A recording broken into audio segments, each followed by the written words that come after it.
Agora são 8h27. Vamos com informações ao vivo de Brasília. O presidente do Instituto Voto Legal, Carlos Rocha, segue foragido depois de ter a prisão preventiva decretada pelo ministro do Supremo Tribunal Federal, Alexandre de Moraes. Medida que vem depois do ex-diretor-geral da Polícia Rodoviária Federal, Silvinei Vasquez,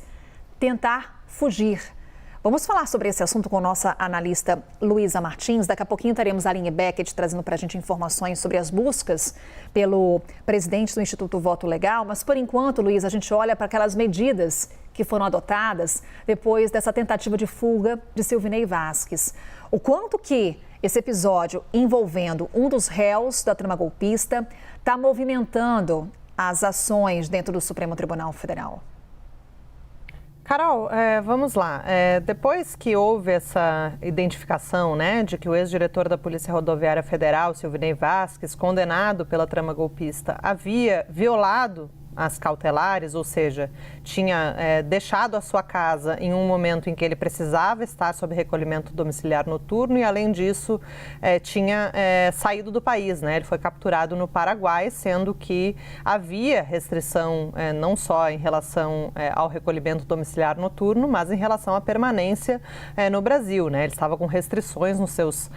passaportes e não podia deixar o país justamente porque a sua pena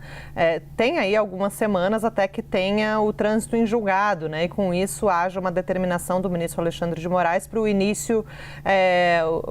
do cumprimento da sua pena definitiva. Mas claro que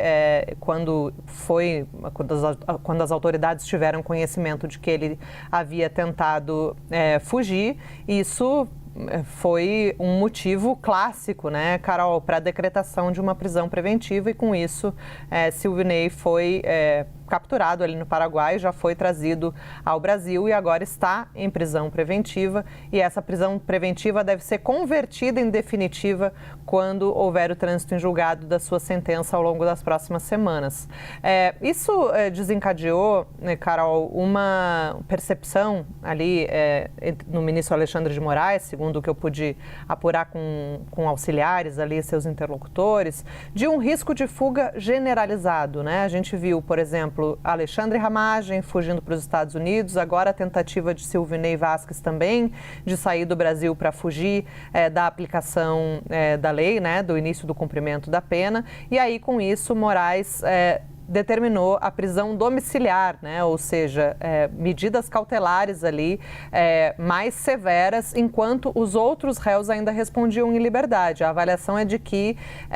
havia aí um risco de fuga generalizado, porque a organização criminosa que foi constatada ali pela Polícia Federal, pela Procuradoria-Geral da República, no fim das contas é uma só. Então, o caso de Ramagem já havia acendido um alerta e o caso de Silvinei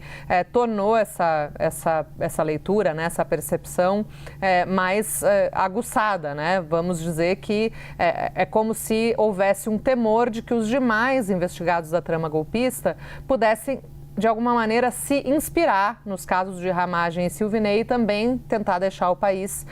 para escapar da prisão enquanto ainda respondiam em liberdade. Então, com isso, Moraes determinou as prisões domiciliares de outros 10 réus da trama golpista de ofício, ou seja, por iniciativa própria. Não houve um pedido prévio da Polícia Federal, não houve um pedido prévio da Procuradoria-Geral da República e nem uma consulta prévia ao Procurador-Geral da República, Paulo Gonet, para ver se ele concordava ou não com a medida, o que é o procedimento considerado habitual. Ainda assim, Carol, o que eu pude apurar com interlocutores ali do Procurador-Geral da República, Paulo Gonet, é que ele, mesmo que não tenha sido consultado previamente, ele concorda com a postura de Moraes e, portanto, ele não vai contestar essa medida, Ele não vai recorrer dessa medida. Ele entende que, de fato, era preciso sim tomar uma providência para evitar que novos investigados acabem repetindo esse roteiro de Ramagem e de Silvinei e também acabassem fugindo.